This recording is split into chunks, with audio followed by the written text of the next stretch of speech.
Welcome to Alberta's Real Estate History, a presentation by Randy Bett. We're going to take a look at Alberta's history through the early settlements, beginning in the mid-1700s, all the way until the late 1800s.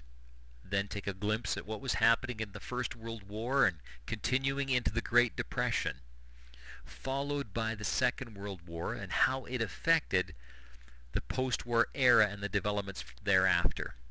Then we'll take a look at the trend towards urban growth, and then how the NEP and other political situations affected Alberta. And finally, we'll look at the 21st century and what's happening now in Alberta in real estate. Before we get started, though, we have to realize that before Alberta became a province in 1905, the land was inhabited by nomadic Aboriginal peoples. Evidence suggests that the settlement started between 8 to 10,000 years ago, with the Blood, Pagan, Blackfoot, and the Sarces, among others, as the first tribes to inhabit the land we now call Alberta. In this video, we'll take a look at the early settlements from the late 1700s to the late 1800s, primarily in Edmonton, Calgary, and other critical cities. Early explorers would discover a variety of fur-bearing mammals, and that would change the face of the landscape and the life of the original settlers.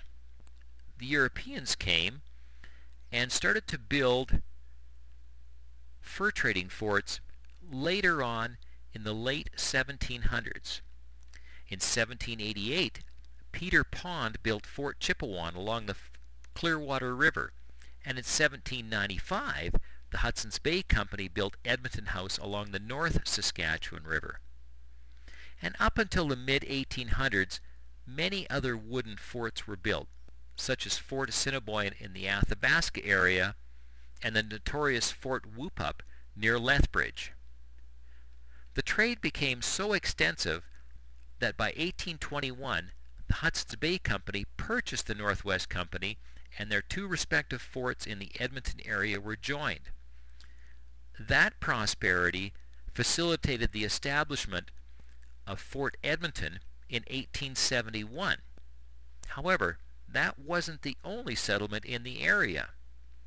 The Lacombe Mission, or St. Albert, was settled in the northwest, and the Northwest Mounted Police Base was also founded in the Fort Saskatchewan area in 1870. During the 1870s, Edmonton transitioned from a fur trading outpost to a bustling town. Built on coal reserves, Edmonton was a promising town for settlers looking for cheap and available land. However, Edmonton did suffer from some setbacks. For example, the Canadian Pacific Railway chose not to build through Edmonton, but rather through Calgary.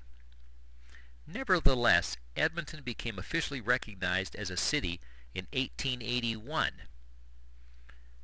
And at the same time, the Hudson's Bay Company sold a substantial portion of its land just north of Edmonton, causing a spree of rapid development. Within 3 to 4 days, 400 lots were sold, and Edmonton began to expand not only geographically, but demographically. Edmonton's population expanded in 1890 after the city built its first railroad. And Strathcona, a settlement located south of Edmonton, named for the Hudson Bay Company governor, Lord Strathcona, was also growing.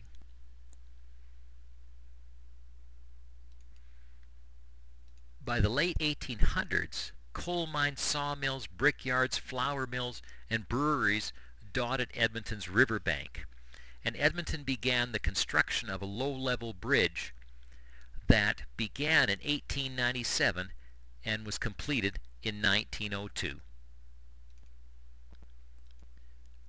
Be sure to follow me with the rest of the videos, now moving into the Calgary expansion.